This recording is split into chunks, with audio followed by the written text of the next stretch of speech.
depende de cuántos tengas que hacer también, porque si es un solo sujeto, tampoco va a ser un problema. Imagínate que acá, si querés ver el ángulo concreto, en un ciclista es un ciclo nada más. Sí. Ahora, si estás midiendo la carrera, por ahí necesitas hacer un seguimiento más personalizado, pero todo depende de lo que vayas a hacer. Bueno, no Bueno, sé si querés preguntar algo más, Facundo. no, era eso de los ángulos que justo la otra vez no lo pude ver. Gracias. Bueno, no, por favor. No sé, ¿alguna pregunta más con respecto a Quinovea u otra cosa que haya surgido de encuentros anteriores?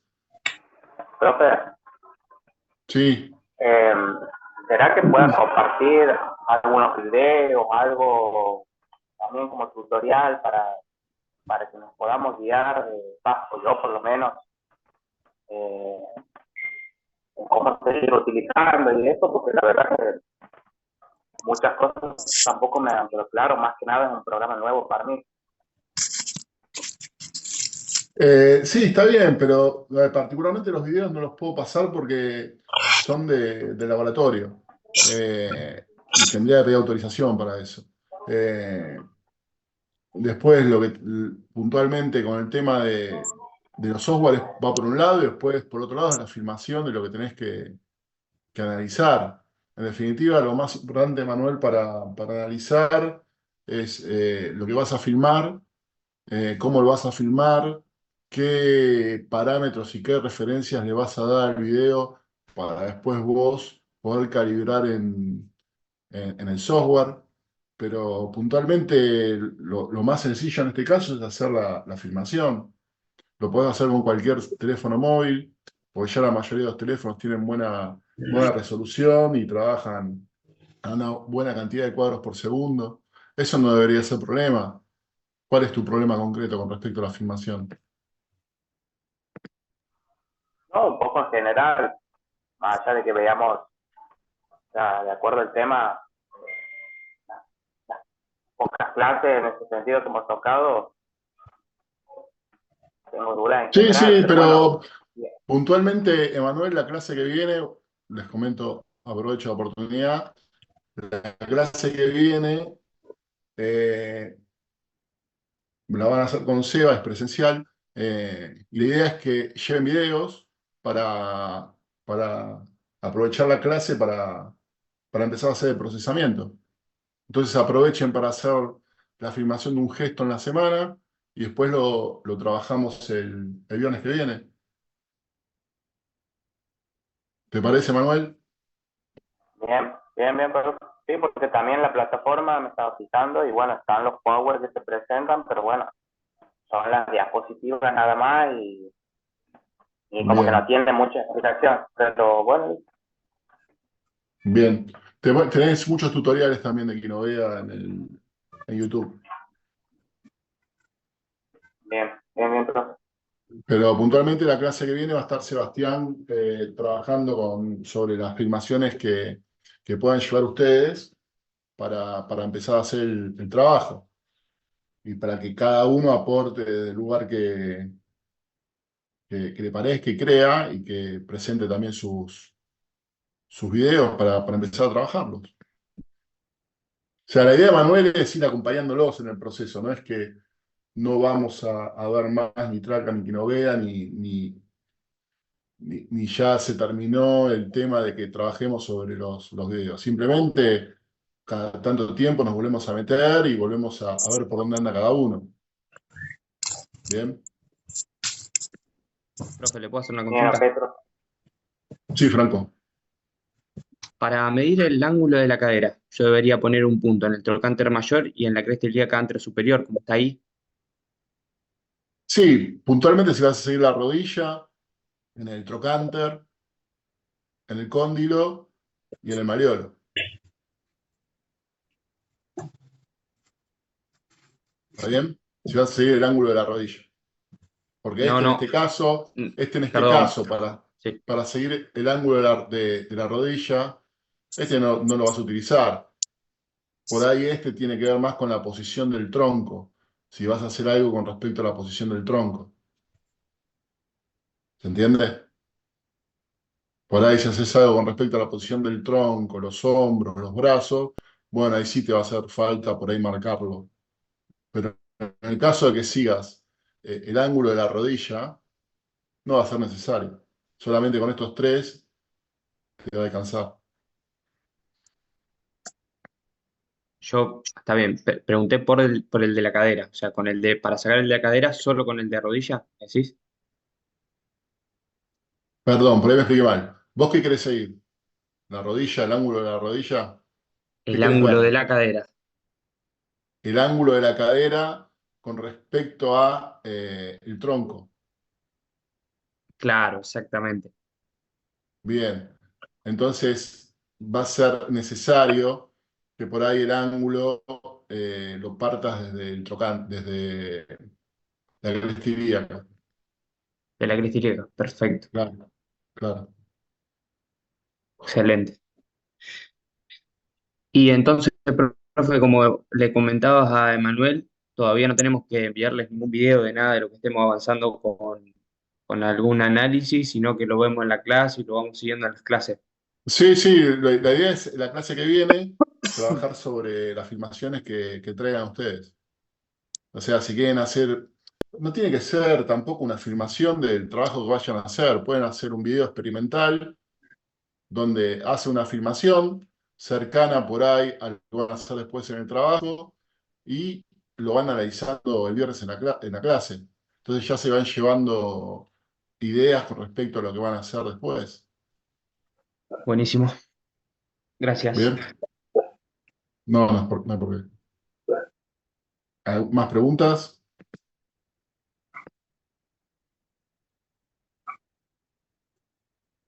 ¿No?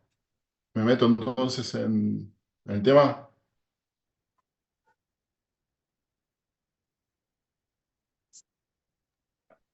Vamos, profe.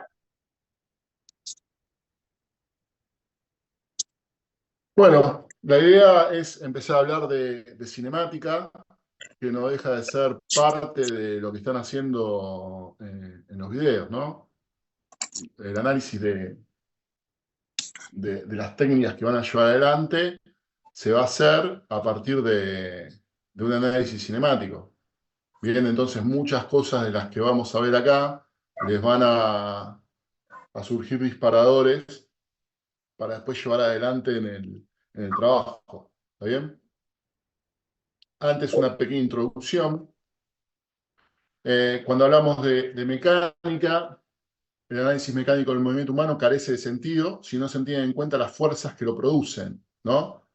Las cuales surgen en primera instancia del propio sistema musculoesquelético. O sea, si no hay una fuerza o un sistema, en este caso como es el cuerpo humano, que pueda producir una fuerza, en este caso, no va a haber un movimiento posterior a partir del desarrollo de esa fuerza.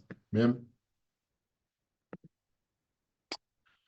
La mecánica es una disciplina que estudia los fenómenos físicos, por lo que se considera una parte de la física que trata del movimiento de los cuerpos y las causas que lo producen.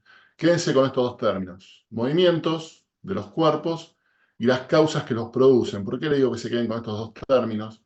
Porque los dos pilares de la materia se basan en estas dos cuestiones y en las de esos movimientos. ¿Está bien? O sea, cuando ustedes hacen análisis con Tracker o Kinovea, lo que están haciendo es estudiar los movimientos. ¿Está? Cuando están haciendo un análisis de un salto o una plataforma de fuerza, están explicando las causas que producen el movimiento. ¿Está bien?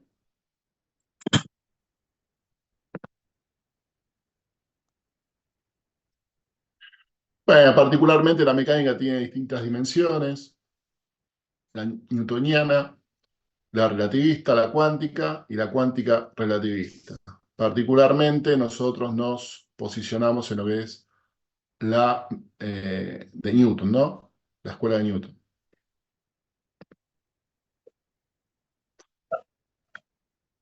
Esta dimensión ¿está bien? Se va a dividir en 4 áreas de estudio: la estática, ¿bien? La cinemática, la dinámica y la mecánica de los fluidos. Acá en mucho nos vamos a meter, vamos a hablar muchísimo de cinemática, vamos a meternos en algo de dinámica y posiblemente hablemos algo de estática.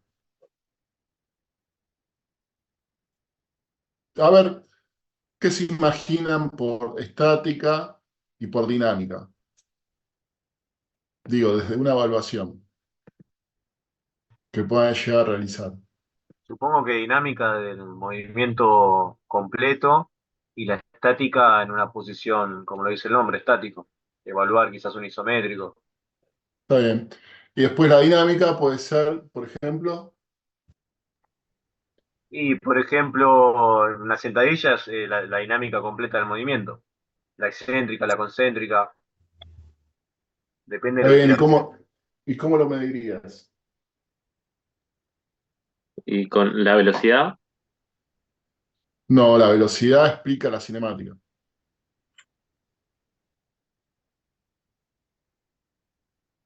con los La ángulos de, dinámica, sí, sí, Facundo. se mediría con los ángulos de visión en el ejercicio, ¿no? No, no, particularmente la dinámica se explica de la fuerza, las causas que producen el movimiento. ¿Está bien? Entonces, si tengo que pensar en cómo lo mediríamos, por ejemplo, puede ser un salto con plataforma de fuerza. Estamos haciendo un análisis dinámico, también llamado cinético, del movimiento, que establece las causas por las que se da el movimiento.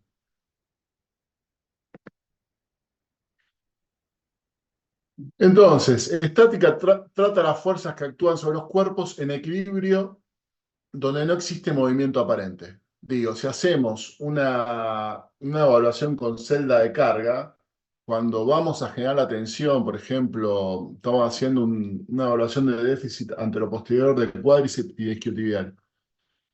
Cuando vamos a ver, o que hacemos la evaluación, cuando inicia, hay un movimiento del músculo, un pequeño movimiento de articulación hasta que se pone en tensión.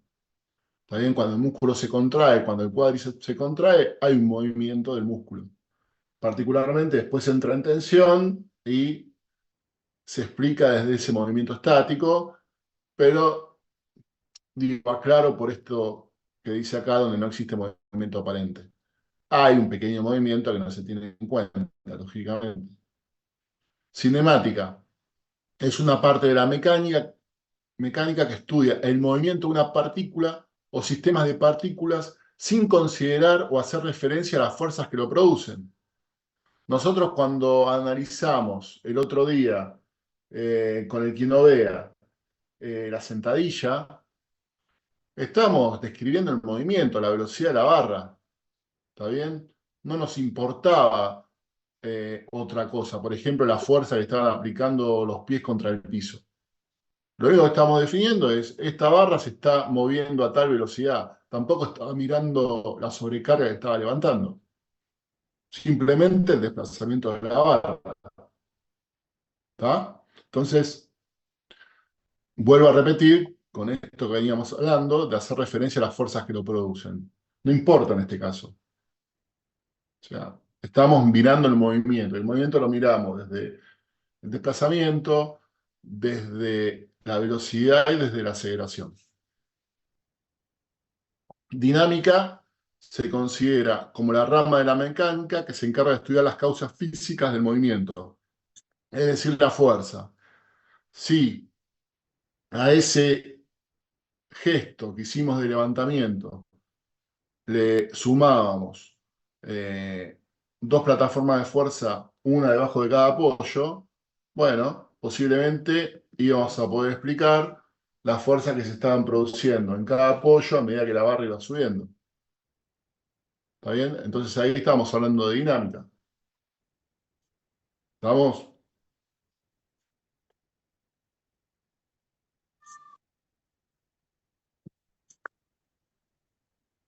Entonces tenemos dos variables, masa, peso. ¿Está bien? La masa, cantidad de materia que compone un cuerpo. En el Sistema Internacional de Medidas es el kilogramo. ¿Está bien? La unidad de medida de la masa. Y cuando hablamos de peso, decimos que tiene un carácter vectorial. Y si vamos al sistema de referencia internacional, se expresaría con su indicador o su unidad de medida como Newton. ¿Cuál es la diferencia entre uno y otro? ¿Qué quiere decir que tiene un carácter vectorial? Que tiene dirección y sentido. ¿Está bien? Cuando hablamos de una masa, solamente hablamos que tiene una medida sin especificar esa dirección y sentido. Hablamos de kilogramos. Cuando hablamos que tiene carácter vectorial, en este caso el peso, decimos que el peso tiene una dirección. Cuando estamos parados, el peso tiene una dirección vertical, descendente. ¿Está? El peso tiene una dirección vertical descendente. Y se manifiesta en Newton. Nosotros nos paramos en una plataforma de fuerza, lo que nos va a dar es el peso Newton. Bien, entonces, si vamos a los datos, supónganse que dice 1000 Newton, es eso por 9,81, y lo que va a dar es que pesa 98 kilos. ¿Está bien? Y ahí lo pasamos a kilogramos fuerza. O sea, para pasar de Newton a kilos, dividimos por 9,81, y para pasar de kilos a Newton, multiplicamos por 9,81. Entonces, vamos para un lado, vamos para el otro. Estamos hablando que estamos sobre el nivel del mar, porque la gravedad cambia si nos vamos a la altura. Bien, si vamos a La Paz, la gravedad no es menos 9,81, sino que es más baja. No recuerdo el valor, pero es más baja. ¿Está? Entonces, la mecánica tiene una unidad de medida de carácter escalar, ¿está bien? Y el peso tiene una unidad de medida de carácter escalar y vectorial. Profe, ¿Ah? Sí, en el encoder figura masa y peso, por ejemplo. ¿Y sí, la masa a qué corresponde? ¿Al peso de la carga externa? sí. Eh, La masa sería el peso de la carga externa y el peso del peso corporal. se suman los dos Claro, y se coloca ese dato. Y el peso sí sería sí, la carga externa. sí. Gracias. El peso en realidad es la carga que estás agregando en la barra. Perdón, el peso es el peso de tu propio cuerpo y la masa, la carga de la barra. Listo. Gracias, profe.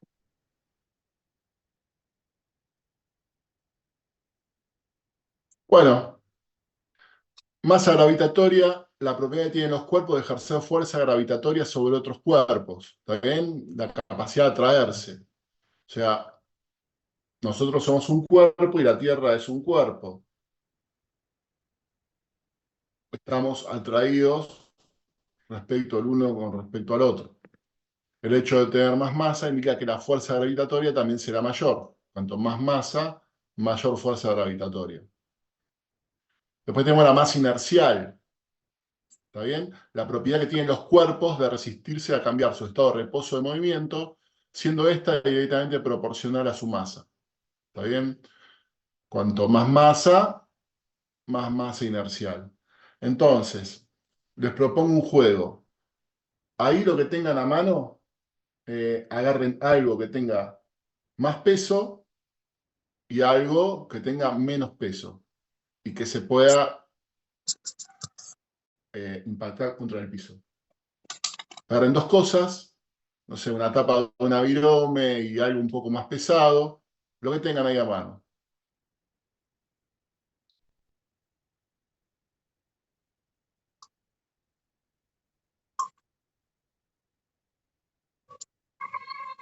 ¿Encontraron?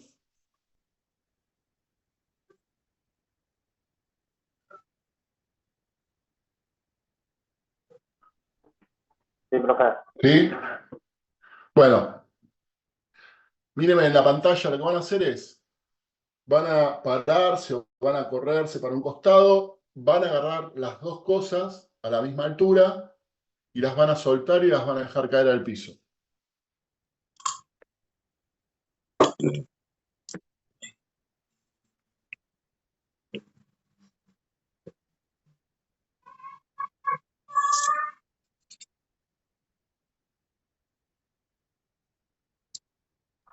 Listo, profe. Bien, ¿qué cayó primero? El más pesado. El que viene más pesado. ¿Seguro? A ver. En mi caso, A profe, mí en mi cayeron los caso dos cayeron los dos a al la mismo vez. tiempo. Los dos a la vez. A la vez, sí. Bien. ¿Alguno más le cayó uno antes que el otro? Los dos a la vez, profe. Bien. ¿Alguno más que le haya caído antes uno que el otro?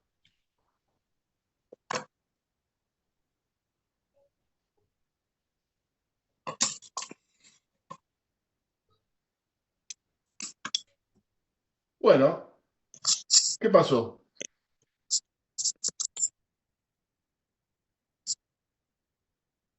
O En sea, mi caso ha a caído ver, más pesado, profe. ¿cómo? Que en mi caso ha caído el elemento más pesado primero. Probá otra vez, por favor, Emanuel. Soltalos desde la misma altura, dejalos caer A al ver. mismo tiempo.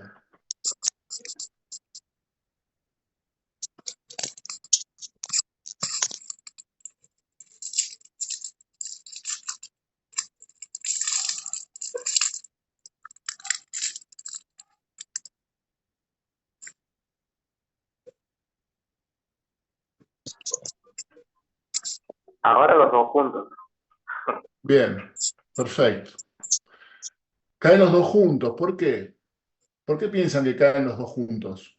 Porque se le aplica la misma fuerza a ambos objetos. Está bien, pero uno es más pesado que el otro. La gravedad influye igual en el objeto pesado y en el objeto liviano. A ver, explicar un poco más.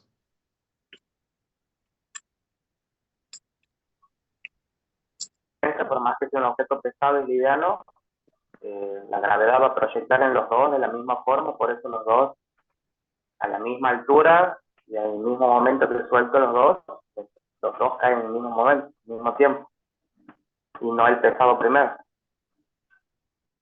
¿Cómo?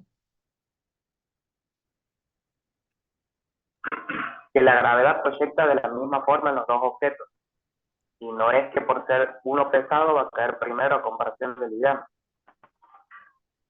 Va por ahí, va por ahí. Particularmente, sí, sigo tu idea, Emanuel. Uno tiene más masa gravitatoria, ¿bien? Y más masa inercial. Por lo tanto, la característica es que uno se termina emparejando con el otro. ¿Por qué? Porque uno al tener más masa gravitatoria tiene más atracción por la Tierra, pero también se puede acelerar menos rápido porque tiene más masa inercial. Entonces uno con respecto al otro se termina igualando.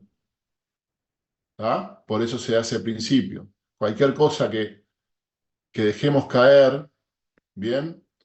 Independientemente del peso que tenga, a ver si hacemos lo mismo, dejamos caer un piano de 50 metros y una bolita como estas que están acá, de 50 metros, los dos van a tocar el piso al mismo tiempo.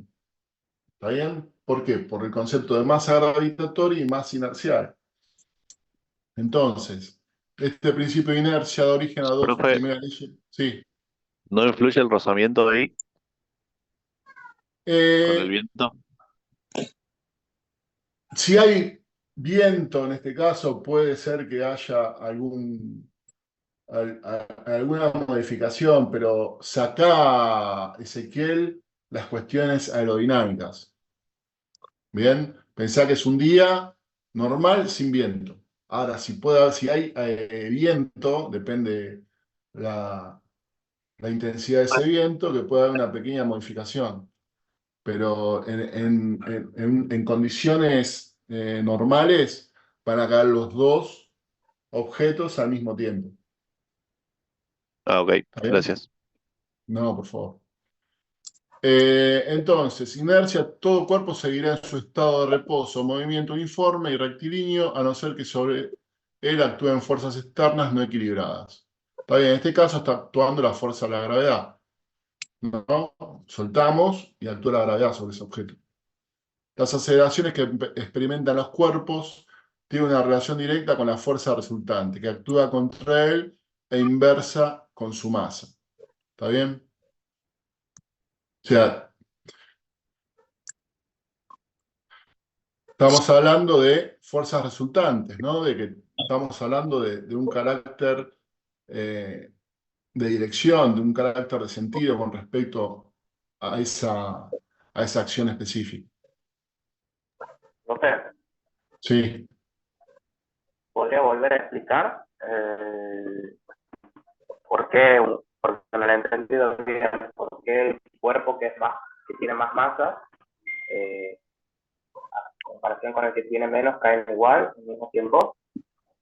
Porque uno tiene más masa inercial, ¿está bien? Y más masa gravitatoria. Por lo tanto, uno va a tener más resistencia a la aceleración, ¿está bien? Porque va a tener más masa, va a tener más atracción con respecto a la Tierra. Y el otro al revés, se va a acelerar más rápido, pero va a tener menos atracción con respecto a la Tierra. O mejor dicho, no se va a acelerar más rápido, va a tener más capacidad de acelerarse, porque es más chico, pero tiene una menor fuerza de atracción con respecto a la Tierra. Entonces uno con respecto al otro se termina igualando. Por uno por la masa inercial y el otro por la masa gravitatoria. Tengo una duda, porque yo hice el ejemplo, digamos, y lancé, o sea, tiré en la misma altura un peso más pesado que el otro, y Sí. siempre caía más pesado. Probá otra vez, Facundo, por favor. Fíjate, soltarlo los dos ahí al mismo momento y después, si uno tiene más tamaño que el otro, lógicamente, al tener más circunferencia, si es algo redondo, tener una superficie mayor, va a hacer contacto primero contra el piso, el de superficie mayor, pero los centros de masa van a caer los dos al mismo tiempo. ¿Se entiende? Si vos pones un punto en el centro de ese objeto que dejaste caer al piso, de uno con respecto al otro, y haces el seguimiento de los dos centros de masa, los dos van a hacer contacto con el piso en el centro en el mismo momento. Vuelvo al ejemplo del piano. Si vos tirás un piano y una bolita al mismo tiempo, si la bolita se encuentra en el centro de masa del piano, el piano va a hacer contacto primero contra el piso, la superficie del piano, el contorno, pero el centro de masa en el mismo momento. ¿Se entiende lo que estoy diciendo? Sí, igual tengo mis dudas, pero, o sea, no ¿Qué me queda tiraste? del todo claro. ¿Qué dejaste caer? No, por ejemplo, tenía mi billetera, que era más pesada que una hoja, por ejemplo, y después lo probé también Pero con la un hoja, carta pero escúchame, ¿la hoja la hiciste en bollo o soltaste la hoja plana? plana. La hoja tiene una resistencia aerodinámica. Ahí está el Hacer un ejemplo bollo, que daba del viento, ¿no? También. claro, claro. Hacer un bollo con la hoja, hacer un bollito, tipo pelota, y hacer lo mismo. Y ahí bajaron un poquito más similar la velocidad. Claro. Bueno, el tema es ese, que vos al tirar una hoja abierta, una hoja normal al piso, tiene una resistencia aerodinámica y la caída se va a comportar de otra forma, por esa resistencia que tiene el aire sobre la hoja, por la particularidad que tiene el tamaño, es extremadamente fina y muy amplia. Entonces, en ese caso, hay una influencia de la aerodinámica, particularmente de ese objeto. Cuando sacás las condiciones de aerodinámica, y vas solamente a la condición de la masa, van a hacer contacto en el mismo momento. Lo único que puede llegar a cambiar, te digo, es esto que te dije recién, Facundo. Sacá de lado la cuestión aerodinámica. Si, por ejemplo, tirás, no sé, una, una, una pelota, no sé, una rueda de un auto, ¿no? ¿Está bien? La rueda de un auto tiene un centro, que es el centro de masa, y una pelota de fútbol. La pelota de fútbol va a tener un centro, que es el centro de masa. Si los tirás los dos a la par, ¿está bien? Y el centro de masa, los dos elementos están alineados, cuando los soltás, van a seguir alineados hasta que hagan contacto contra el piso. La única diferencia es que la rueda del auto, al tener más diámetro, va a hacer contacto antes, pero el centro de masa van a tocar contra el piso al mismo momento. ¿Se entiende? Quedó clarísimo. Cuando me dijiste lo de la aerodinámica, se entiende que si no existe esa ley, baja la Claro, velocidad. Se entiende lo de la masa. claro, estamos hablando en condiciones normales. Vamos a otro ejemplo. Suponete una hormiga con un ladrillo. Soltás. Y la hormiga va a incidir muchísimo más la aerodinámica, en ese caso, cuando esté cayendo una brisa, ¿entendés? Al tener tan poco peso, van a influir otras condiciones físicas. Ahora, cuando extraemos el resto de las condiciones físicas y vamos a verlo en estado puro, sucede y se presenta de la forma que estamos mencionando. ¿Está bien? Particularmente lo que podemos, o sea, la construcción de todo lo que vamos a ver después se da a partir de esta ley. O sea, nosotros sabemos que cuando soltamos un objeto, acelera 9,81 metros por segundo cuadrado por segundo. ¿Está bien? Si nosotros dejamos caer algo, en el primer segundo está 9,81 metros por segundo. En el segundo el doble. En el tercero el triple. En el cuarto segundo el cuádruple. ¿Está bien? Entonces 9,81 está en 18,4. Después sube a 27. ¿Se entiende lo que digo? Entonces cada segundo va a ir aumentando la aceleración. ¿Está bien? Sí, sí, perfecto. Se entendió. Gracias, profe. Bien. Entonces, acá estamos, ¿no? Los cuerpos mantienen su estado de movimiento, reposo, y cuando cambian de estado es por efecto de fuerzas que actúan sobre él. Si los objetos con mayor masa son atraídos con mayor fuerza, ¿por qué no caen a más velocidad que los de menor masa? Entonces, masa inercial es igual a masa gravitatoria. Pone de manifiesto años más tarde Newton que la masa inercial tiene el mismo valor que la masa gravitacional, aunque conceptualmente son diferentes. Mientras que el objeto más pesado se ve favorecido por la masa gravitatoria, su mayor masa inercial se expone con más intensidad a cambiar su estado de movimiento. ¿Se entiende? Un objeto es atraído más fuertemente por la Tierra, pero puede acelerar. Esperen que voy a conectar la compu, voy a quedar sin batería. Puede acelerar menos rápido porque tiene más masa inercial. A ver, imagínense ustedes que van a empujar un auto chico y una camioneta. ¿Está bien? Lógicamente les va a costar más la camioneta. ¿Por qué? Porque tiene más masa inercial. ¿Está? Entonces, en este caso, uno tiene más masa inercial, se ve o tiene una cadencia mayor con respecto a su aceleración por esa carga, pero a la vez es atraído con mayor fuerza por la Tierra. Inversamente el más pequeño. Por eso los dos hacen contacto en el mismo momento.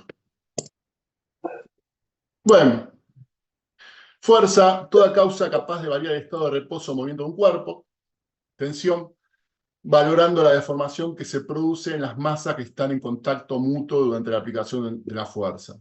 Por lo general, estamos hablando de que la fuerza sería más apropiada mencionarla cuando hablamos de dinámica, ¿no? Hago un salto, lo mido con plataforma de fuerza, ¿qué estás midiendo? La fuerza. Ahora, cuando estamos haciendo un gesto isométrico, hablamos de deformación de estructuras. Por lo tanto, sería más aplicado y conceptualmente más sólido hablar de tensión. ¿Está bien? En definitiva, estamos midiendo fuerza, simplemente es un tema de nomenclatura, un tema de cómo definimos una cosa con respecto a la otra. No está mal si hacen una evaluación con celda de carga y hablan de fuerza, no está mal, yo lo hago así, de esa forma, pero si vamos a ponernos rígidos y en un lenguaje académico más marcado, tenemos que hablar de tensión y tenemos que hablar de fuerza.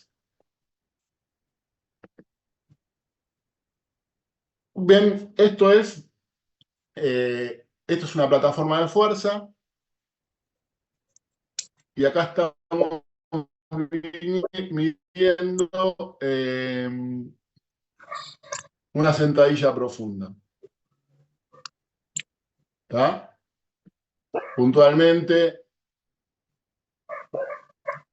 son plataformas de fuerzas triaxiales, quiere decir que mide fuerza sobre 3 ejes, vertical, Z, anteroposterior y lateral X. ¿Está? Y línea punteada es la pierna izquierda. Línea continua, pierna derecha, línea punteada, pierna izquierda. Lo ven acá abajo. ¿Ven? Continuo, punteado. Y acá la fuerza vertical, lógicamente, que es la que vamos a ver con más propiedad dentro del desarrollo de la fuerza. Como dije siempre, ¿no? Entender los gráficos, esto que hablamos en las primeras clases. Fuerza en función de tiempo. Entonces, lo que vemos acá es el descenso, ascenso, y se produce esto. ¿Saben lo que es este piquito que se da acá? Cuando el sujeto sube, ¿saben que termina el movimiento, que extiende las rodillas, la barra se despega un poco de los hombros? Entonces se despegue y después caída de la barra sobre los hombros, que es mínima, que tiene que ver con el movimiento propio, ¿no? Que se va la barra un poquito. Eso es lo que se ve sobre las plataformas de fuerza, la fuerza que se termina transfiriendo desde los hombros a través de todo el cuerpo a los apoyos en el piso. ¿Bien? Entonces tenemos el descenso, ascenso, y después cuando la barra golpea sobre los hombros. Son 1, 2, 3, 4, 5, 6, 7, 8, 9, 10, 11, 12 repeticiones. Y acá estamos mirando en plataforma de fuerza una sentadilla isométrica. ¿Bien? Acá lo que se puede ver es el peso del cuerpo y acá cuando empieza a generar tensión. Esto podría medirse desde el RFD, ¿no? Estos son la pierna derecha, la pierna izquierda y la fuerza anteroposterior la verde. ¿Está bien? Fíjense que el comportamiento de la fuerza isométrica es bastante homogéneo. Además del valor numérico y su unidad de medida, requiere un punto de aplicación, una dirección y un sentido asociado. Por eso estamos hablando de fuerza en diferentes ejes, ¿no? Eje vertical, eje lateral y eje anteroposterior, ¿no? Los 3 ejes del eje cartesiano. Entonces hablamos de que la fuerza tiene dirección y tiene un sentido. ¿Bien? También requiere un punto de aplicación. También recuerden, entonces la fuerza tiene un carácter vectorial. Un carácter vectorial, tiene dirección y sentido. Cuando hablamos que una variable tiene dirección y sentido, quiere decir que es de carácter vectorial. Por ejemplo, la potencia no es de carácter vectorial, es solamente escalar. También se mide la potencia, pero la potencia no tiene una dirección y un sentido. Fuerza neta y fuerza resultante.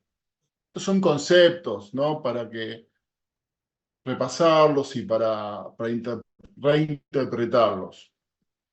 El método dinámico refleja el valor de una fuerza neta considerada como la resultante de todas las fuerzas que interactúan sobre un cuerpo, ¿no?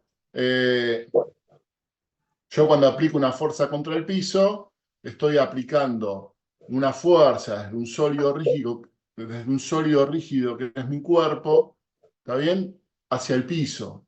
Y esas fuerzas se van a unificar en un vector resultante. ¿Está bien?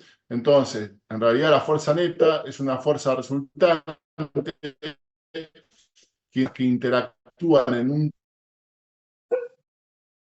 fuerza hacia el piso, ¿está bien? O en un salto estamos venciendo la gravedad, o en un gesto isométrico estamos venciendo o estamos igualando el peso que nos impone la barra, ¿está bien? Y actúan los diferentes grupos musculares, ¿está bien? Que van a acomodar todos esos vectores que van surgiendo de cada articulación a un vector resultante que va a ser el de los pies hacia el piso.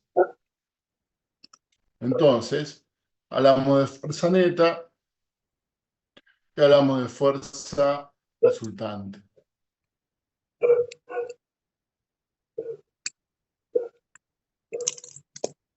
¿Ah? La fuerza neta es una fuerza resultante. ¿Bien? A veces, para simplificar el estudio, se utiliza el concepto de fuerza resultante, que es la suma vectorial de todas las fuerzas que actúan sobre un cuerpo durante un determinado periodo de tiempo. El concepto de fuerza resultante también puede implicar tiempo, aunque la magnitud del vector resultante representado es la fuerza media desarrollada durante todo ese tiempo.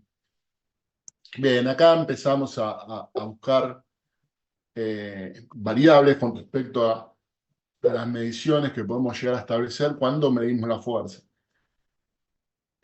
Y el concepto de resultante no es más que un vector al cuadrado más otro vector al cuadrado sobre raíz cuadrada. Esto sería un vector o una resultante de carácter bidimensional. Cuando hablamos de carácter tridimensional es más c al cuadrado. ¿Tá?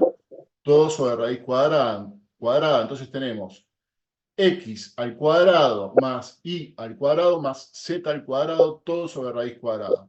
¿Está bien? Cuando ustedes trabajan con los GPS, que van a ver los datos de la acelerometría, los datos del acelerómetro, puntualmente cuando quieren establecer la resultante, lo que hace el algoritmo es este cálculo. Toma la aceleración en x, la aceleración en y la aceleración en z. Aceleración en x al cuadrado, más y al cuadrado, más z al cuadrado, todo sobre raíz cuadrado. Y esa resultante va a ser la aceleración propia del movimiento. En este caso, la plataforma de fuerza hace lo mismo. Tomamos la fuerza de x, la fuerza de y la fuerza de z, y podemos establecer una resultante también con respecto al análisis que estamos llevando adelante. ¿Preguntas?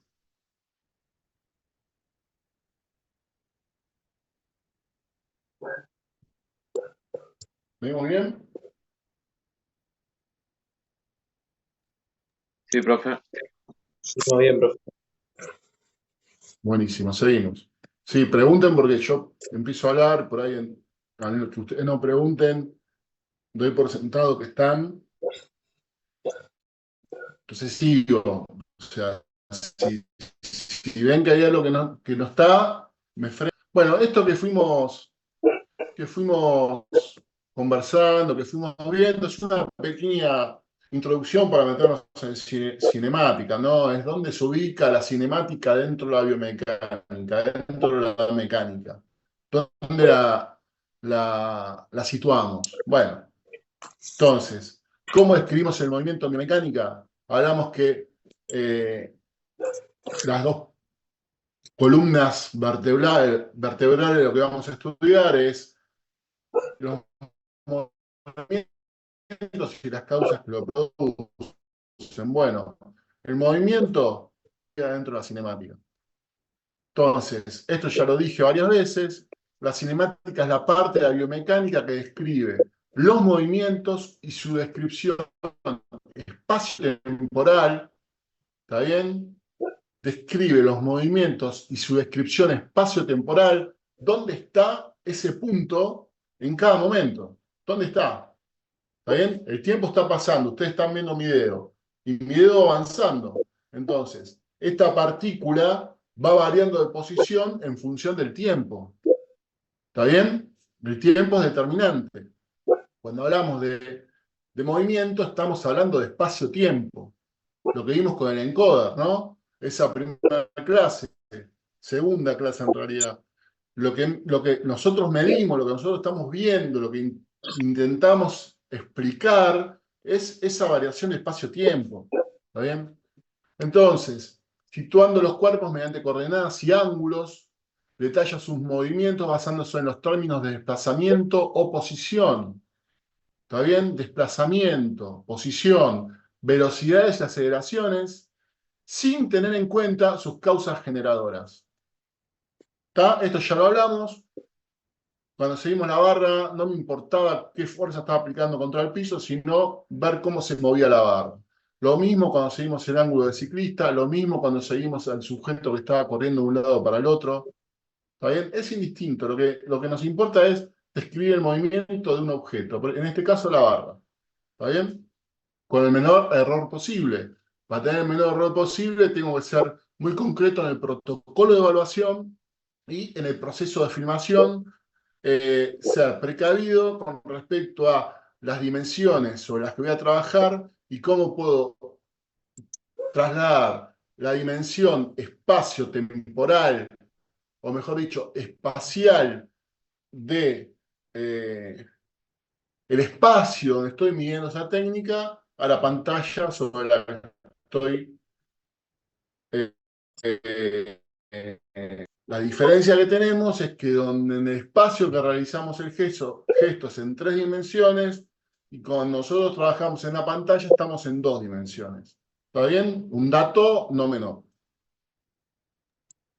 Profe, Sí, esto es bien característico también que nombraba recién de los GPS, ¿no? Que te da una valoración de desplazamientos del sujeto, pero sin darte las causas, o sea, de la fuerza que implica las sí. aceleraciones, las No velocidades. importa, Franco. No importa. Vos lo que querés ver es cuántos metros recorre, cuánto acelera. Ya está. Y sí, no te importan las causas. No te importan las causas.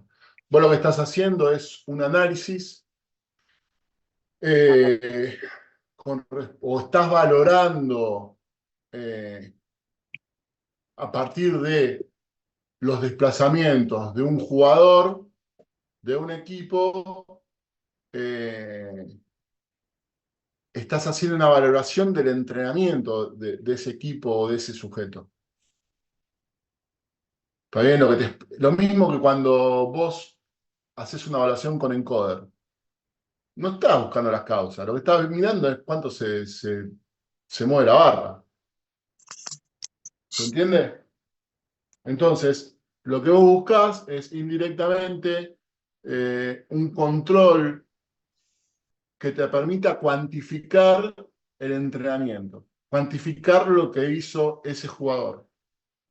Después vos ese dato lo vas a atar a información previa que tenés. Lo vas a contextualizar.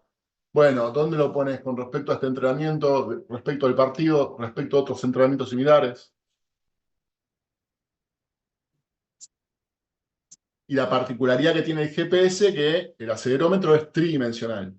Te mide en 3 ejes: antero-posterior, lateral y vertical. Lógicamente que en un deporte de situación, antero-posterior y lateral, ¿no? El vertical es ínfimo lo que se usa, muy bajo. ¿Está bien, Franco? Sí, profe. Vertical, ¿qué sería un salto? Saltar a cabecear, ponele. O en rugby Bien, ir a buscar la pelota en un line.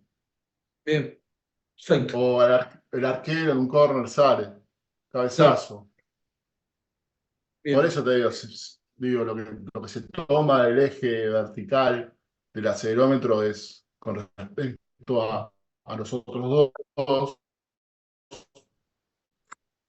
Claro. es el que menor utilidad va a tener, ¿no? Por la lógica del desplazamiento del juego. Claro. Igual vos Sí, sí, que pensás es el que que, más. no sé, si trabajás con Catapult, lo que te da eso es el player load. El player load es una cerometría que trabaja sobre esta forma. No sé si lo modificaron hasta hace un tiempo. La fórmula del player load era cuadrado de cada eje, es la raíz cuadrada, dividido 2 sobre. Entonces, 2 elevado a la 3, 2 elevado a la 2, 2 elevado a la 4, se iba modificando punto a punto en función de lo que iba presentando el algoritmo. Pero en definitiva, el player low es una aceleración. Entonces, una acelerometría es la resultante de las 3 aceleraciones. Entonces, en vóley se puede utilizar mucho y el peso del eje vertical va a ser muchísimo más grande que el eje anteroposterior. En fútbol, en rugby, y va a ser mucho más importante el peso que va a tener eh, el eje anteroposterior que sobre el vertical. ¿Está bien, Franco? Sí, sí, gracias. Por favor. Bien, entonces, cuando un cuerpo se encuentra en movimiento, un cuerpo está en movimiento cuando ocupa un espacio o una posición diferente en un tiempo diferente con respecto a un sistema de referencia. ¿Esto es algo obvio? Sí, es algo obvio, porque estamos hablando del movimiento y todos sabemos lo que es el movimiento. Ahora, lo que estamos interpretando acá es el concepto del tiempo. ¿Está bien? Para que haya movimiento tiene que haber tiempo. Si no hay tiempo, no hay movimiento. Si no hay tiempo, esto no puedo moverlo de acá a acá. ¿Está bien? Esto no se puede mover. Entonces se puede mover porque hay un tiempo. Entonces el concepto de tiempo es determinante en esto que estamos viendo. Entonces, estamos metiéndonos para profundizar el análisis que ustedes van a hacer con las filmaciones, con los videos. Es el marco teórico todo esto que estamos viendo, ¿no? Entonces, cinemática, lo primero que tenemos que tener en claro es el sistema de referencia. Si nosotros no ubicamos ese objeto dentro de un sistema de referencia, no lo vamos a poder cuantificar. ¿Está bien? Si nosotros no ingresamos esa barra que se está desplazando dentro de un sistema de referencia, no vamos a poder cuantificarlo, repito. Entonces, ¿qué me permite el sistema de referencia? Conocer la posición de la partícula en el espacio. ¿Está bien? Conocer la posición de la partícula en el espacio. Entonces no es más que, imaginemos que estamos trabajando en un plano, ¿no? En Y y Z. Estamos trabajando en Y y Z. Ustedes lo ven así, ¿no? Estamos trabajando en X, perdón, dije Y y Z, no, dije mal. X e Y. ¿Está bien? Trabajamos en X y en Y. 1, 2, 3, 4, 1, 2, 3, 4. Entonces, en el segundo 1, la partícula está en 1 de Y y en 1 de X. En el segundo 2 está en 4 de Y y en 2 de X. ¿Qué estamos haciendo? Conociendo la posición de la partícula. Y a partir de ahí vamos a poder cuantificar su posible movimiento. Entonces, conocemos, esto lo vimos todos en algún momento, sistema de coordenadas cartesianos. Es necesario un sistema de referencia para establecer las condiciones de ubicación espacial. Entonces tenemos sistemas en 3 dimensiones y sistemas en 2 dimensiones.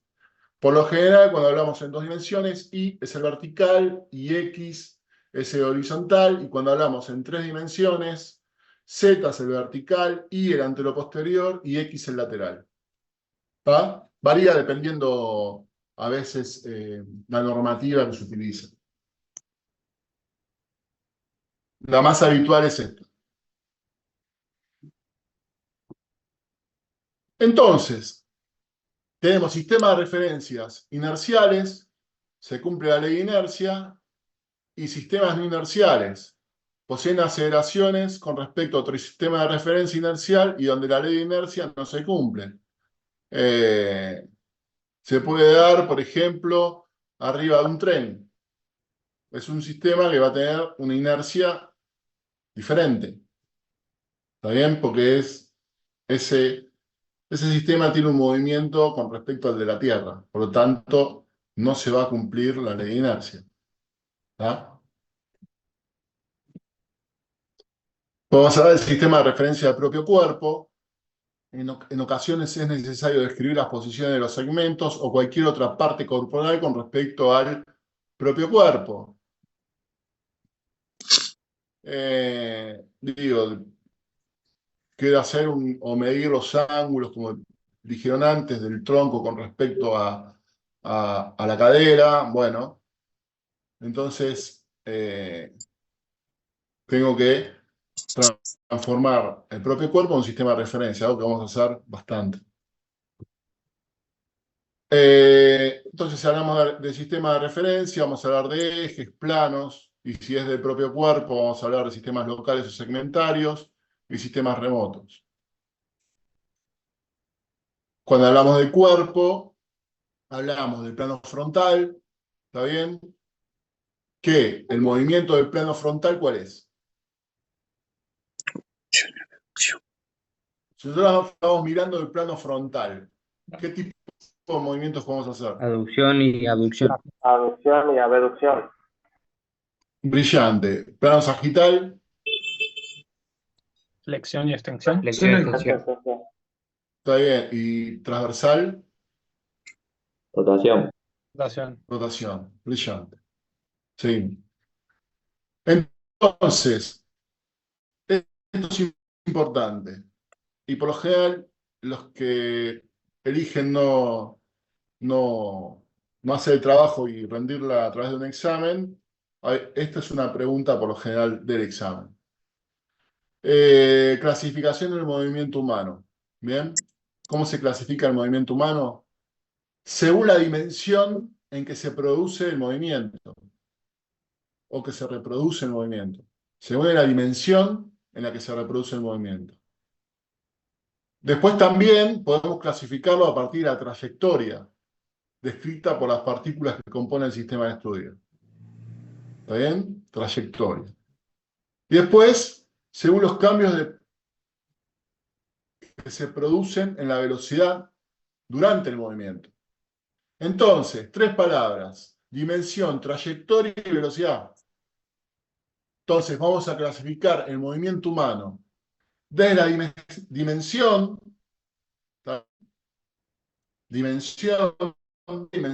se va produciendo el movimiento, la trayectoria, ¿está bien? La trayectoria, y los cambios en la velocidad. Los cambios en la velocidad en la que se produce ese movimiento.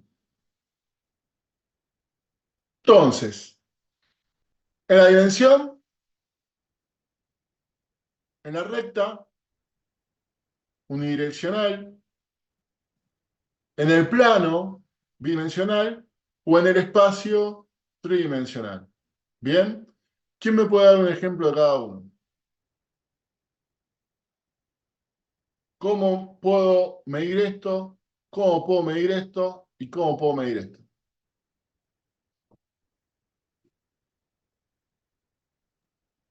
En un movimiento, profe, que involucra una, dos o más articulaciones. No sé. Yo quiero que me escribas esto, cómo lo medís, y cómo lo medís. Después, lo que vos midas, o la técnica, o el gesto que midas, me es indiferente. Lo importante es que me digas cómo medís esto, cómo podés llegar a este resultado, cómo podés llegar a este, o no llegar al resultado, sino más bien cómo podés visualizar esto, cómo podés visualizar esto y cómo podés visualizar esto. Puede ser en una recta, un CMJ. Está bien, pero ¿cómo lo medís? Por la cantidad de planos en las que se encuentra el movimiento. Instrumento. Observación, y un video. Particularmente este. ¿Con qué lo medís? ¿Con qué instrumento te podría Un encoder Y tan- vertical, un encoder horizontal. Perfecto, un encoder. Bien. También con un encoder estamos midiendo en una recta nada más, en una dimensión, en una dirección puntual. ¿Está bien?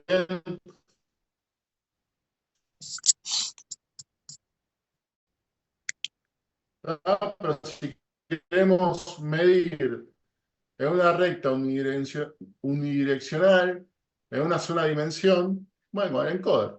El encoder te mide una sola dimensión. ¿Está? En el segundo,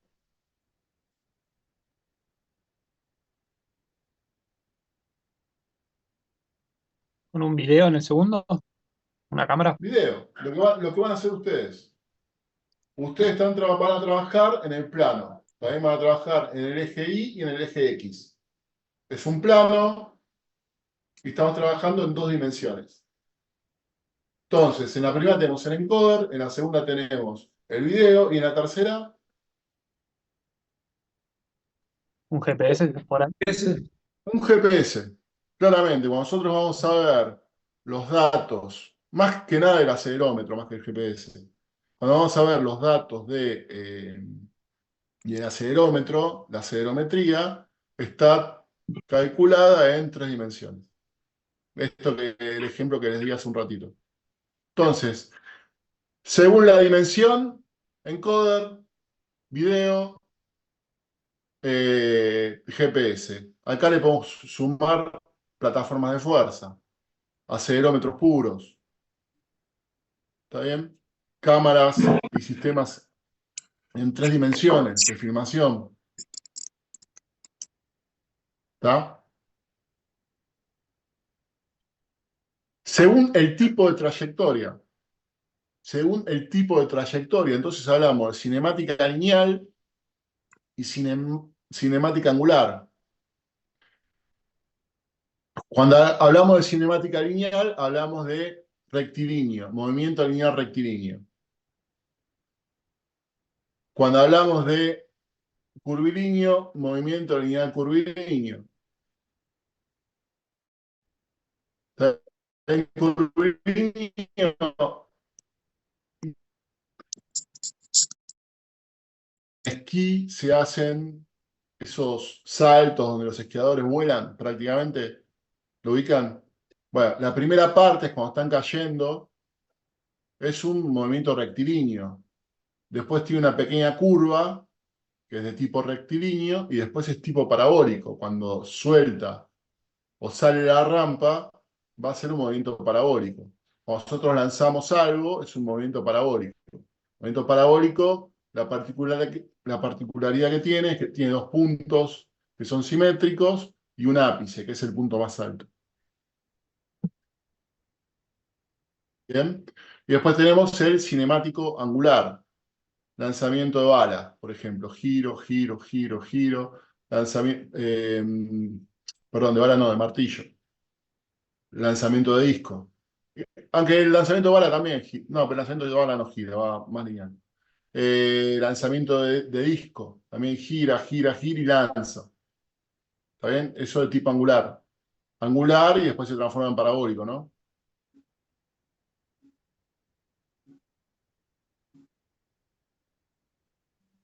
Hay que tener en cuenta que en el movimiento humano hay gestos que cuentan con una dualidad con respecto a la combinación de movimientos lineales y curvilíneos, ¿no? Lógicamente, por la característica de las articulaciones. Y después, de acuerdo a la velocidad, entonces hablamos de la dimensión, de la trayectoria y de la velocidad. Cuando vemos la velocidad tenemos el movimiento uniforme y el movimiento variable. Entonces, hablamos de movimiento lineal rectilíneo uniforme, movimiento lineal curvilíneo uniforme, movimiento de rotación uniforme. ¿Por qué uniforme? Que no varía las aceleraciones. ¿La aceleración? Porque no varía la La dirección. velocidad. La Porque velocidad. no varía la velocidad. ¿También? Porque no varía la velocidad. La aceleración técnicamente es cero. ¿Está bien? No varía la velocidad. La velocidad es constante. Entonces tenemos lineal rectilíneo uniforme, curvilíneo uniforme, rotación uniforme. Y después el variable tenemos uniforme acelerado y uniforme retardado. ¿Está bien? Rectilíneo, ¿no? ¿Qué ejemplo me pueden dar? Uniforme acelerado y uniforme retardado.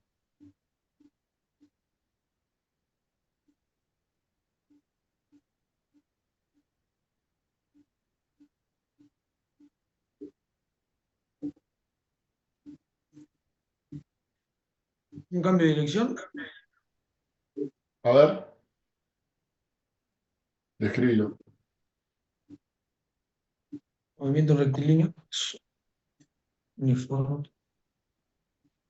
Es un desplazamiento con una velocidad, con una determinada característica en un momento, seguida por otra. ¿Cuándo es acelerado y cuándo es retardado? ¿Cómo? ¿Cuándo es acelerado y cuándo es retardado? Un movimiento de un cambio de dirección, a ver, tipo shuffle o crossover. Más crossover. Más crossover, es decir, que estás por debajo de 90 grados. Bien. ¿Cuándo es retardado y cuándo es acelerado? Perdón, puede ser que acelerado porque obviamente va aumentando la aceleración y retardado porque va perdiendo aceleración.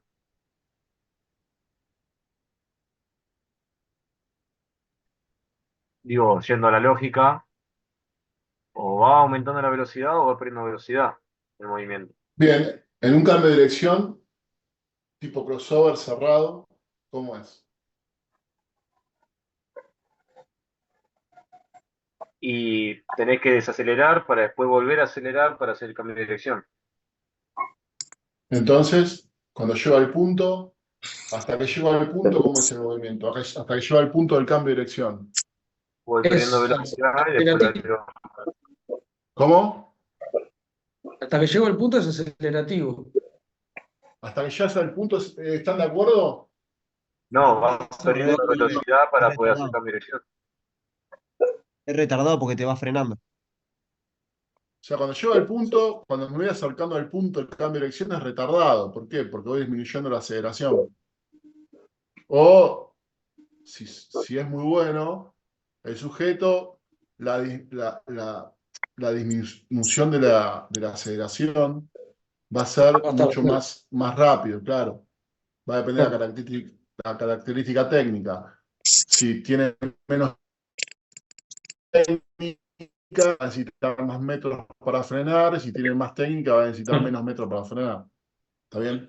Ahora, cuando llega al punto, va frenando, por lo tanto es retardado, y cuando sale es acelerado. ¿Está bien? Estamos entendiendo que la situación implica salir a máxima velocidad o a máximo empeño posible. Porque el concepto de velocidad es abstracto. La velocidad máxima es abstracta. ¿Por qué? Porque depende de la distancia de la velocidad. Entonces vos me vas a entregar una velocidad máxima dependiendo de la cantidad de metros que estés corriendo. O sea, vos vas a tener una velocidad máxima para 5 metros, una velocidad máxima para 10 metros y una velocidad máxima para 30 metros. ¿Se entiende a dónde voy? Es un concepto que depende de la distancia de desplazamiento de la velocidad. Y un ejemplo más simple, mucho más simple. Una carrera de 100 metros. Un lanzamiento. Está bien, pero la carrera de 100 metros es acelerado y prácticamente del segundo no hay, porque tenés aceleración hasta prácticamente los 50, 60 metros y después se produce una meseta de la velocidad, o donde tratan de tener una meseta de la velocidad hasta el final de la carrera. Profe, No sería uniforme. un ¿Cómo? salto puede ser. Pará, dijeron un lanzamiento también. El lanzamiento, pensemos en la parábola, ¿no? Pensemos en la parábola de un lanzamiento. ¿Cuándo es acelerado y cuándo es retardado? Retardado. Ahí también habría que analizar el objeto y quién lanza el objeto. ¿Puede ser? No te hace falta. Hace O sea, falta. la fase de Seguimos preparación analizando el sería retardado. objeto. ¿Cómo? ¿Estamos Habla analizando el Cam. objeto o al El objeto, lanzador? Camila. El objeto, cuando esté llegando a la altura máxima, es Ese retardado. es el ápice. Ese es el ápice cuando llegas a la altura máxima. Yo creo que es acelerado cuando se está soltando de la mano, por ejemplo, Cuando rompe y la inercia. retardado cuando termina, digamos, esa fase que nombraba Camila, ¿no? A ver, Camila. No, o sea, cuando un objeto llega a la altura máxima, eh, llega a velocidad cero.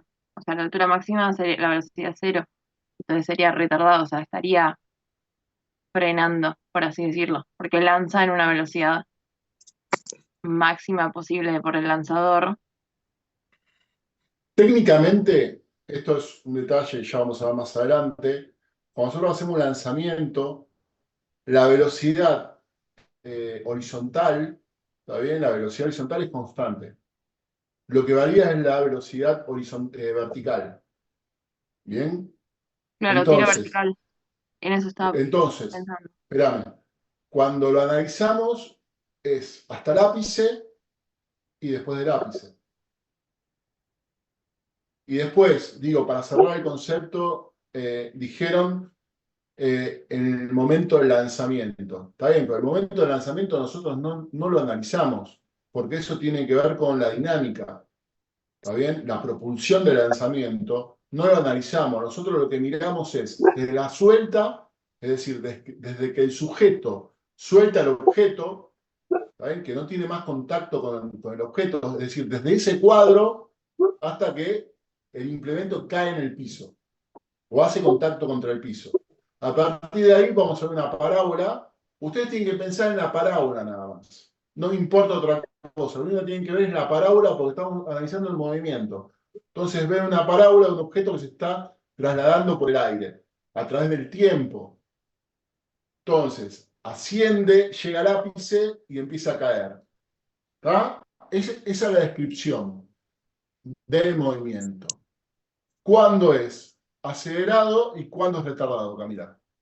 Yo creo que retardado es cuando está como decías, en el eje Y, el tiro vertical. O sea, para arriba. Cuando llega al ápice, eh, termina con velocidad cero y ahí empieza a acelerar la caída libre, entre comillas.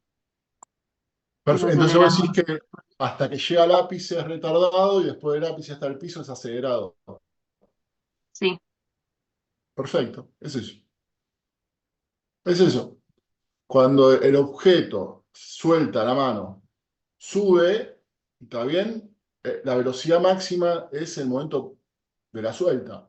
La velocidad empieza a caer, a caer, a caer, a caer, llega al ápice y empieza a subir otra vez. O sea, el punto de contacto con...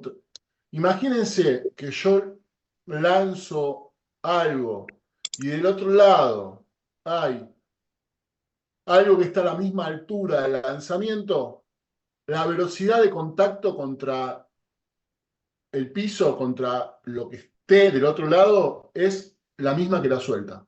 ¿Está bien? Entonces, imagínense que yo lanzo algo y estoy tomando la altura de mi mano en el momento de lanzar. Supónganse que es 2 metros. ¿Está bien? El implemento va hacia la parábola, pasa por el ápice, empieza a caer. Si el contacto lo hace sobre una superficie que se encuentra 2 metros por encima del suelo, es decir, a la misma altura que estaba mi mano cuando lo solté, si registramos la velocidad en ese momento va a ser la misma que la de la suelta. Lógicamente que si no está esos 2 metros por encima y cae al piso, que tiene que hacer un trayecto de 2 metros más, va a ser una velocidad más alta. ¿Bien? Pero el concepto es, si un objeto sale de un lugar, hace una parábola y cae en el mismo lugar, la velocidad de inicio es la misma que la velocidad de finalización. Cuando yo hago un salto, ¿está bien? La velocidad de impulso es lo misma que la velocidad de caída. Profe, y si lanzamos un balón de medicina, por ejemplo, al suelo o a la pared, Vertical, horizontal. vertical, pongamos, al Bueno, suelo. pero ahí, si lo lanzamos primero, tenés que ver la velocidad con la que lo lanzás al piso. Eso es lo que va a Pero, condicionar el contacto contra el piso. Porque es un elemento que va a estar acelerado. Entonces se no va a habría un caer. movimiento retardado, entonces, en ese caso. No, en ese sería un movimiento acelerado. A ver, el ejemplo más simple, es tiene una pelota en la mano, la lanzan hacia arriba de manera vertical y la pelota cae de vuelta en la mano. Cuando la pelota está subiendo, es rectilíneo uniforme retardado. ¿Está bien? Hasta que llega a la altura máxima. Se empieza a frenar, se frenó. Empieza a caer, a caer, a caer y se empieza a acelerar. Esto que hablamos al principio, cada un segundo va a aumentar 9,81 metros por segundo cuadrado. ¿Se De entiende? alguna forma podemos decir que el retardado está venciendo a una fuerza, ¿o no? Porque está El venciendo a la gravedad retardado, si es tiro claro, vertical o está venciendo a la inercia, si es, por ejemplo, un cambio de dirección. lo que pasa que, digo, en el cambio de dirección tiene que ver con la particularidad de la acción. Vos necesitas bajar la velocidad para poder cambiar de dirección, porque si no vas a perder el equilibrio. Claro, por eso, vencés la inercia con la que estabas Del corriendo, propio por ejemplo. cuerpo, claro. La inercia del propio cuerpo, está bien, Camilo, lo que Claro, está diciendo. La inercia del propio cuerpo. Y después, en el otro caso, es la gravedad. O sea, la gravedad, cuando nosotros saltamos, es la que nos impone el límite. Nos dice hasta acá. Que tiene que ver con, a ver, particularmente la altura del salto depende con, esto creo que ya se los dije, con la velocidad del take-off. Cuanto más veloces somos en el despegue, más altura vamos a conseguir. Es una correlación lineal esa. Cuanto más rápido o más velocidad generamos en el take-off del salto, más altura vamos a conseguir. Por eso los saltadores, o mejor dicho, los corredores de velocidad, son los que tienen alturas más prominentes en los saltos verticales. Porque son los que tienen mayor capacidad de generar velocidad en el take-off. ¿Se entiende?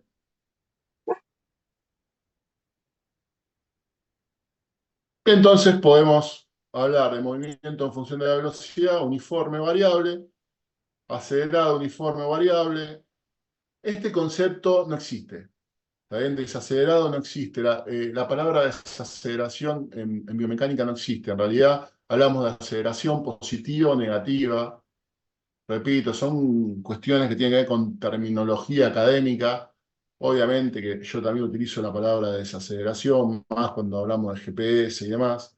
Pero si vamos a un lenguaje académico, el concepto de aceleración no se debería utilizar. ¿Tá? Uniforme variable y después tenemos las combinaciones. Bien. Bueno, me parece que por hoy está bien. Y ya estamos acercándonos a la hora. Ya el otro día entregamos más tarde, así que vamos a terminar en horario hoy. ¿Preguntas? Hoy fue una clase donde eh, eh, profundizamos bastante en conceptos ya concretos de biomecánica, ¿no? Ya hoy nos metimos de lleno en lo que es biomecánica. Y esto es el marco teórico, les repito, sobre el que van a trabajar cuando hagan los videos. Entonces, ya entendiendo estas cosas, está bien, ya habiendo profundizado un poco más, para el viernes que viene, fíjense las características de las filmaciones que hacen, experimenten, no tiene que ser el video que traigan el viernes que viene, el video con el que van a hacer el trabajo, sino que puede ser algo más simplificado, que le ayude a ustedes a sacarse dudas, y después, bueno, profundizarán en algo más concreto. Pero el punto principal es que ustedes empiecen a manipular los instrumentos, traigan dudas el viernes que viene. Obviamente que todas las clases nosotros abrimos el juego cuando arrancamos para que hagan las preguntas que tienen que hacer. Es decir, Emanuel, que preguntaste al principio, si ustedes están trabajando con el Kinode y con el Tracker y les surgen dudas, cuando iniciamos la clase, preguntan y lo vemos. ¿Está bien? Les repito, esta materia es una construcción que hacemos entre todos. Y el camino se empieza a dar también entre las necesidades que plantean ustedes. Y valga la redundancia, el trabajo es una necesidad superior que tienen ustedes porque los ayuda muchísimo, en primer lugar, a empezar a utilizar, si no usaron, herramientas nuevas para el desarrollo profesional diario. Y por otro lugar, en segundo lugar, para aprobar la materia. ¿Está? Entonces, nada, ténganlo presente y es una construcción diaria esto. ¿Está? Bien, ¿preguntas? Profe, yo tengo una pregunta. Eh, Sí. con esto último que dijimos del acelerado y retardado, tiene que ver con si la velocidad se aproxima al cero o se aleja del cero y no en dónde pongamos el sistema de referencia, ¿no? Es decir, no importa si la aceleración es negativa o positiva. A ver, no te entiendo, Claro, si Ezequiel. si nosotros modificáramos el sistema de referencia Sí. y supongamos, pongo la gravedad positiva, por así decirlo, eh, mi aceleración o mi desaceleración vendría a ser positiva, es como que estoy cambiando el concepto, pero la velocidad se sigue acercando a cero. Pero ¿por qué cambiarías la aceleración en No, el no, sistema de referencia?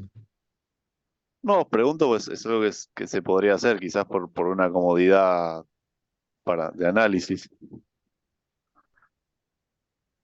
Pero vos decís de modificar la aceleración de, del sujeto o estás hablando No, del no, sistema. modificar el sistema de referencia, el lugar donde yo pongo el eje cartesiano, por así decirlo. No, el eje cartesiano lo que te determina a vos es el espacio. El espacio, y estás hablando de cero absoluto y cero relativo. No estás hablando de aceleración ahí.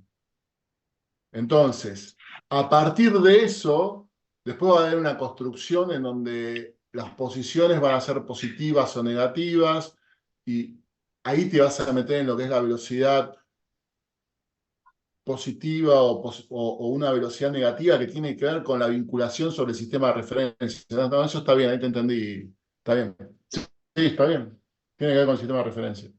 Pero digo, a lo que voy es, si mi aceleración, yo modifico ese sistema de referencia y la velocidad en realidad pasa a ser positiva o negativa, no importa, el movimiento es retardado siempre que mi velocidad se aproxime al cero.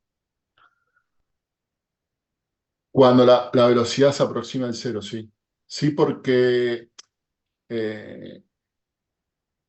pasa que, a ver, Se me metí en un quilombo, si pero me quedó vos, la claro, duda. lo que pasa es que si vos cambiás el sistema de referencia, se va a invertir la condición. Entonces, a ver, la velocidad siempre por encima de cero. O sea, que la velocidad sea negativa tiene que ver con un sistema de referencia. No existe una velocidad Sí, negativa.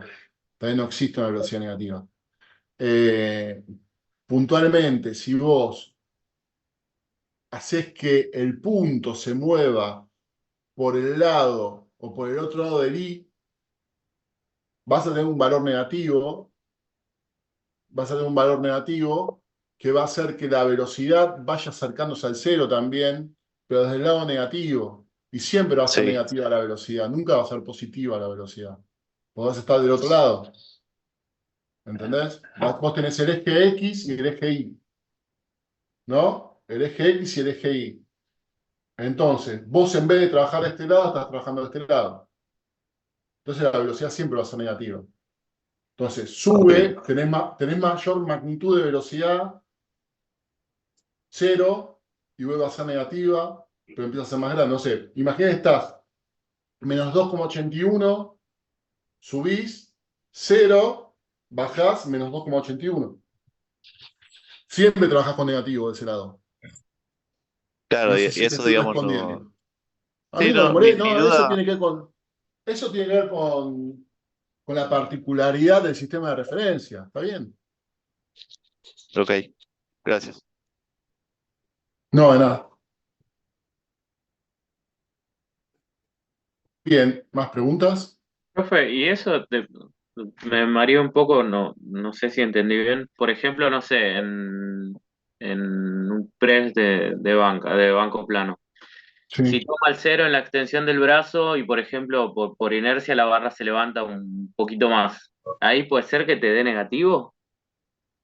Porque toma el eje cero desde la extensión del brazo y una vez que baja y vuelve a subir y se extiende un poquito más, ¿te da negativo? Pero si Digamos, vos tomás, esperá, pero ¿estás hablando de qué estás hablando? ¿De la distancia? ¿Que vas a medir distancia en función del tiempo? sí, Bien, si vos pones la distancia y querés ver la distancia, y si te vas con el eje cartesiano y el X lo pones sobre la barra cuando inicia, cuando los codos están extendidos, cuando la barra baja va a ser todo negativo y cuando la barra sube, que pasa por el punto de inicio y por ahí pasa un poco más, va a ser positivo. ¿Se entiende? Este es el X. Acá estás con la extensión de brazos. También estás acá con la extensión de brazos. Este es el eje X. Arranca el movimiento, la barra baja, vuelve a subir, se baja un poquitito y volvés a hacer el movimiento. Ahora, solamente es positivo en el momento que la barra se pasa en la extensión de brazos. Digo, si estás mirando desplazamiento en función del tiempo, distancia en función del tiempo, estamos hablando de distancia en función del tiempo.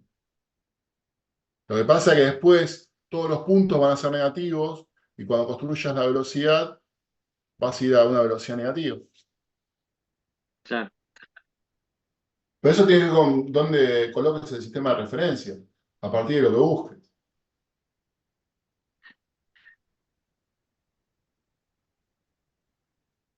¿Bien? Sí, sí, profe, gracias.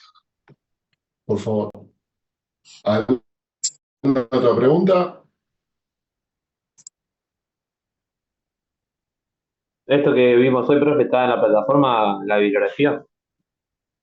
Sí, tenés el libro de Gutiérrez Dávila. Está subido. Ahí tenés un capítulo que habla de cinemática. Bárbaro.